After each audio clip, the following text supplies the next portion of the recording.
Hello chemistry students, welcome to the little tutorial on doing metric conversion problems. I have our little ladder, which you should be familiar with by now, written down, and I've kind of added in some special details to it.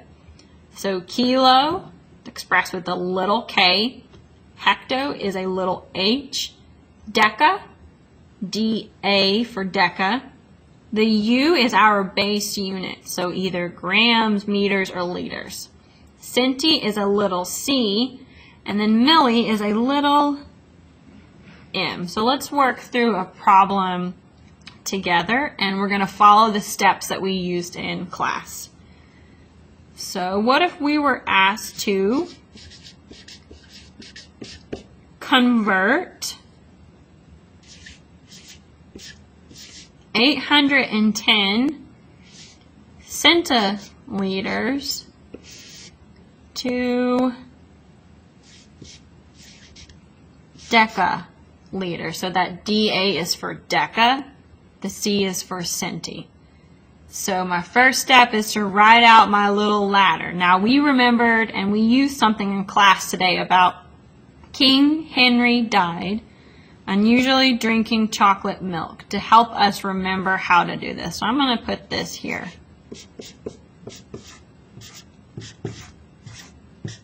That's going to help me. All right, the next step is to figure out where you're starting. So I started with centiliters, so the little c is right here. And I'm asked to go to decaliters. Well, deca is the big number up here, the DA for deca. So I'm asked to go here. Now what I'm going to do is jump up the ladder from my starting point to my ending point. I'm going to take 1, 2, 3 jumps, and if you notice I took 3 jumps to the left. So my decimal place is going to get moved over 3 places to the left. Now I put that decimal there. Any whole number, it's assumed that there is a decimal place after it. So anytime you see one of those and it's a metric conversions problem, put a decimal to help you. So I'm going to move over 1, 2, 3 places to the left.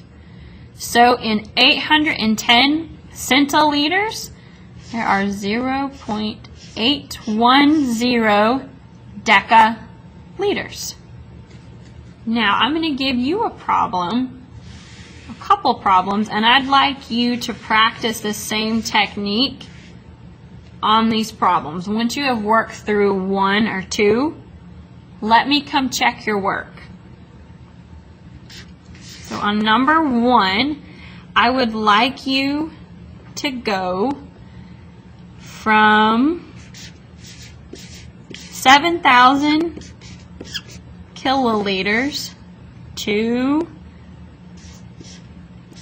deciliters. So you're going from kilo to deci. Little d is for deci.